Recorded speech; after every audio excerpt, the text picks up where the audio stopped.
Hello friends, हम NCERT solution आज exercise 3.4 को लेकर आए हैं। आप सब लोग इसको अच्छे से देखेंगे। हम आज बात करने वाले विलोपन विधि के बारे में।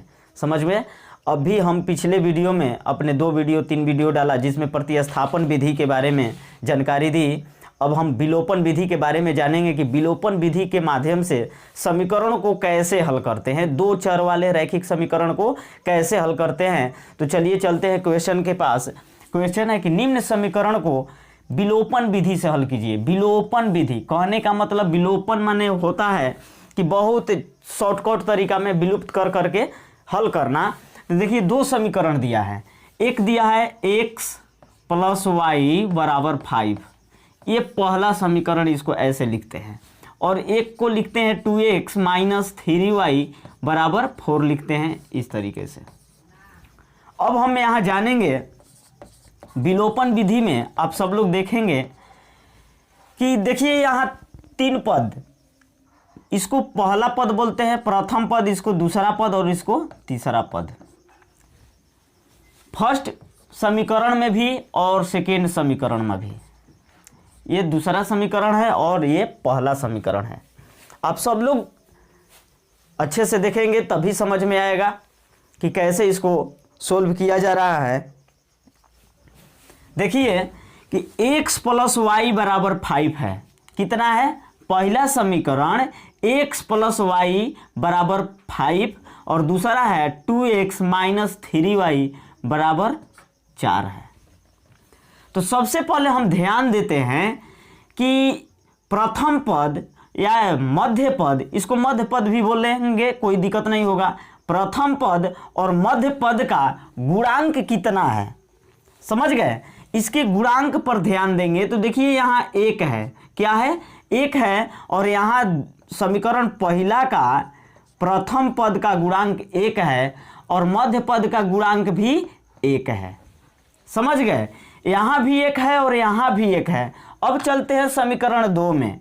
समीकरण 2 का प्रथम पद का गुणांक कितना है? 2 है और मध्य पद का गुणांक 3 है। क्या है? 3 है। तो हम करते क्या है, इसके किसी एक पद को, चाहे वो प्रथम पद लिया जाए या मध्य पद लिया जाए, उसके किसी एक पद को बराबर कर लेते हैं, समान बना लेते हैं। उसको समान बनाने के लिए करते क्या है, देखिए यहाँ 1 है और 2 है, ये समान नहीं है। ये भी 1 है और 3 है, ये भी समान नहीं है। तो हम किसी पद को, यानी कि इसको भी आप ले सकते हैं अथवा इसको भी ले सकते हैं। तो चलिए हम ज़्यादातर हल करते हैं मध्य पद को लेकर। समझ गए? मध्य पद को लेकर हल करते हैं। तो मध्य पद के जो भी गुणांक है, इस दोनों गुणांक को हम बराबर बना लेते हैं। तो ये 1 है और ये क्या है? 3 है। वो 1 है और ये 3 है। तो इसको बराबर करने के लिए हम समीकरण 1 में इस 3 से पूरा में गुणा कर देते हैं। यहाँ लिखते हैं कैसे? समीकरण 1 में 3 से गुणा, क्या करने पर? गुणा। अब देखिए गुणा कर, यहाँ एक और प्रश्न खड़ा होता है कि विलोपन विधि से जब पद को बराबर करते हैं उसी समय यहाँ जब लिखते हैं तो एक और चीज लिखते हैं, जोड़ने पर कि घटाने पर। समीकरण को जोड़ने पर कि घटाने पर। तो यह जानना जरूरी है कि किस स्थिति में हम यहाँ जोड़ने पर लिखेंगे और किस स्थिति में घटाने पर लिखेंगे। तो देखिए जब मध्य पद, जिस पद के गुणांक को बराबर करते हैं उस पद के पहले चिन्ह को पहचानते हैं। क्या करते हैं? चिन्ह को पहचानते हैं। देखिए यहाँ मध्य पद के गुणांक को हम बराबर कर रहे हैं, तो ये 1 है और 3 है। तो इसको गुणा करने के लिए क्या बोले? समीकरण 1 में 3 से, अब देखिए समीकरण 1 में 3 से तथा लगाइए, तथा समीकरण 1 में 3 से तथा समीकरण 2 में कितना से गुणा करेंगे?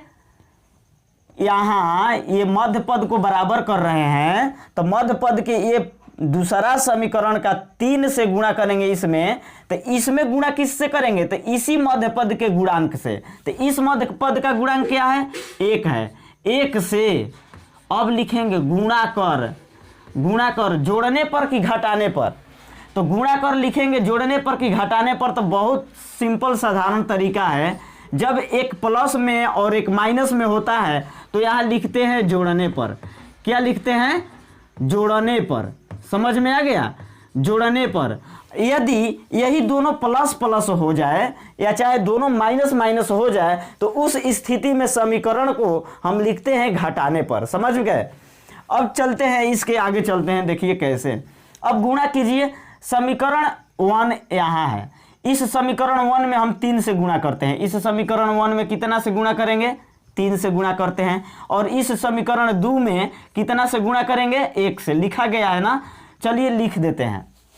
लिख दिए, अब गुणा कीजिए। 3 में गुणा करते हैं 1 में तो कितना होता है, 3 आता है। और 1 है ना तो 1 रखते हैं, प्लस का चिन्ह है, प्लस लगा दिया जाए। इस 3 में 1 से फिर गुणा करेंगे तो 3 होगा, y होगा। बराबर का चिन्ह है, बराबर रखिए। 3 में हम 5 से गुणा करते हैं तो 3 5 15 हो गया ना। अब चलिए समीकरण 2 के पास चलते हैं। फर्स्ट समीकरण का तो रूपरेखा बन गया। अब दूसरे समीकरण में चलते हैं, तो 1 में हम 2 से गुणा करेंगे तो 2x होगा, और माइनस है तो माइनस लगा दिया जाए। और 1 में 3 से गुणा करेंगे तो 3y बराबर क्या हो जाएगा, फिर अब 4 है ना, इस 4 में 1 ले करेंगे तो 4 आएगा। अब समीकरण को बोला गया है कि गुणा कर देने के बाद, गुणा तो हो गया, जोड़ने पर, क्या करने पर, जोड़ने पर।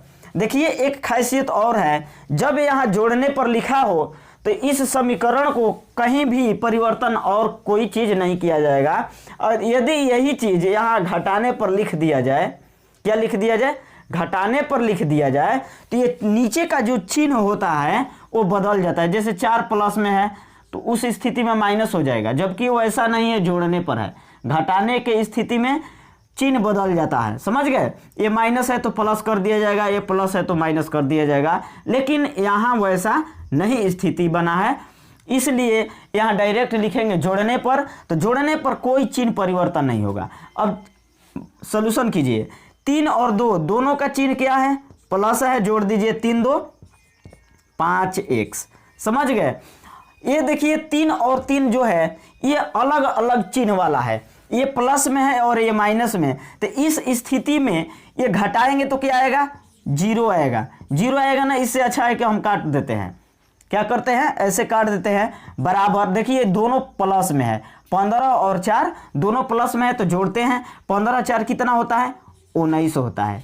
क्या होता है, 19 होता है। तो अब चलिए आगे चलते हैं।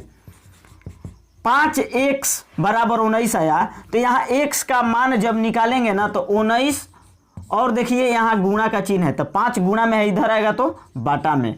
x का वैल्यू आपका निकल कर आ गया कितना, 19/5। ये x का मान हुआ, यानी कि x बराबर 19/5 आंसर हुआ।